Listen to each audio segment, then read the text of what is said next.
Hello, my name is Alexandra Letvin, and I'm the Assistant Curator of European and American Art at the Allen. On November 1st, my colleague Hannah Kinney and I held a workshop for Oberlin students on museum interpretation. Our discussion focused on the experimental installation, How Can Museum Labels Be Anti-Racist?, which pairs two paintings made immediately following the American Civil War that present very different visions of America. On the left, we see Thomas Satterwhite Noble's The Present, which shows a Black woman sitting in a kitchen with emblems of freedom on the wall behind her. On the right, we see Severin Roesen's Still Life with Fruit, an opulent arrangement of fruits from many different growing seasons. Throughout the academic year, I will take a range of approaches to interpreting these two paintings within an anti-racist framework, asking questions such as, what are the visible and invisible values encoded in each work? Should the identity of an artist or the intended audience of a work affect how we interpret it? Who owned these paintings before they were acquired by the Allen? Why and how did the museum acquire them? As new labels for the paintings are written, they'll be posted on our website in the current exhibition section. I invite those of you not on campus to read the labels there and submit any comments or suggestions to the email address amamfeedback@oberlin.edu. This installation is intended to increase the transparency of curatorial decision-making by actively seeking community feedback and involvement in the interpretive process. That's why today I'm particularly excited to introduce the work of Oberlin's students who participated in our workshop on museum interpretation. In our workshop, we discussed how museum labels communicate the stories of our collections to visitors, and we considered different strategies for provoking curiosity and revealing otherwise hidden stories in works of art.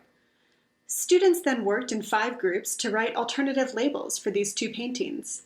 Each label was a collaborative effort in which students determined the stories behind the paintings that they thought were the most important to tell. Then they worked together to write a new alternative label for one of the paintings on view. As we reflected on this process as a group, students came to recognize some of the challenges that museum curators face in interpreting collections. For example, that visitors' lived experiences influence how they see a work of art and how they see themselves reflected in the museum. Students also grappled with how to acknowledge that the information museums choose to convey to visitors can never be purely objective. They discussed strategies for addressing this, whether a museum label should be didactic, provocative, or invite open-ended reflection. After the workshop, 2 students, Gillian Ferguson and Anna Farber, chose to keep refining their group's labels in order to present them to you today. We hope you enjoy learning about these paintings from their perspectives. If you're an Oberlin student interested in engaging in this process, we invite you to reach out to us and learn about how you could also contribute an alternative label for one of these paintings. Hi, my name is Gillian Ferguson and I prefer she/her pronouns. I am a second-year Comparative American Studies major with a double minor in History and Creative Writing, and I'm interested in pursuing museum work. This curatorial workshop gave me the opportunity to explore the challenges of writing a concise and engaging museum label. Special thanks to Amelia Lewis, Lucy Haskell, Alexandra Letvin, and Hannah Kinney. This is The Present by Thomas Satterwhite Noble, 1865. A woman sits in a dark and dingy room near a smoldering fire. Wrapped in a blanket, flashing gold jewelry, and smoking a pipe, she turns toward us. In this post-Civil War painting, we see objects around the room which might help us interpret the scene.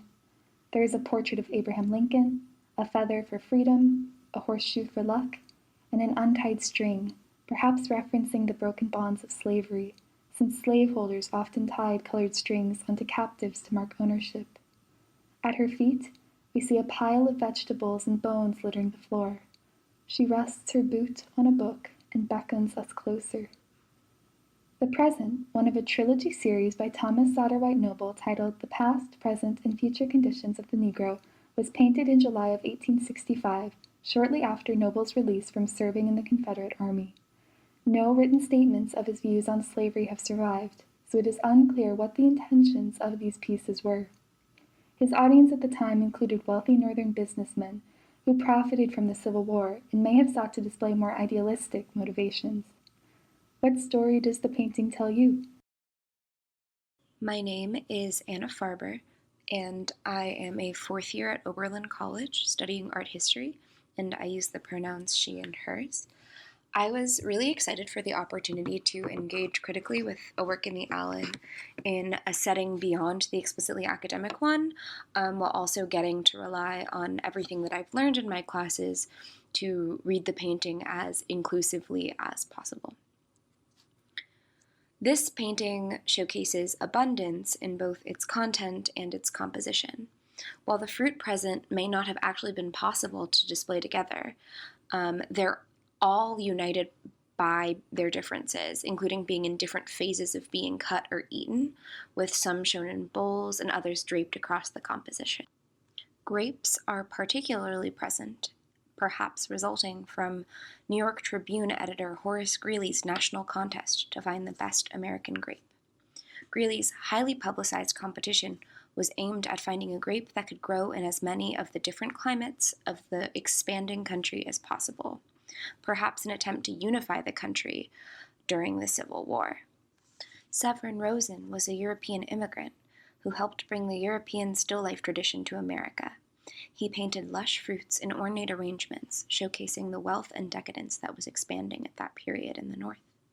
But what are the implications of Roesen using this European art form to paint Greeley's symbol of fruity American unity right after the Civil War, a time that was neither prosperous nor unified for many in the country?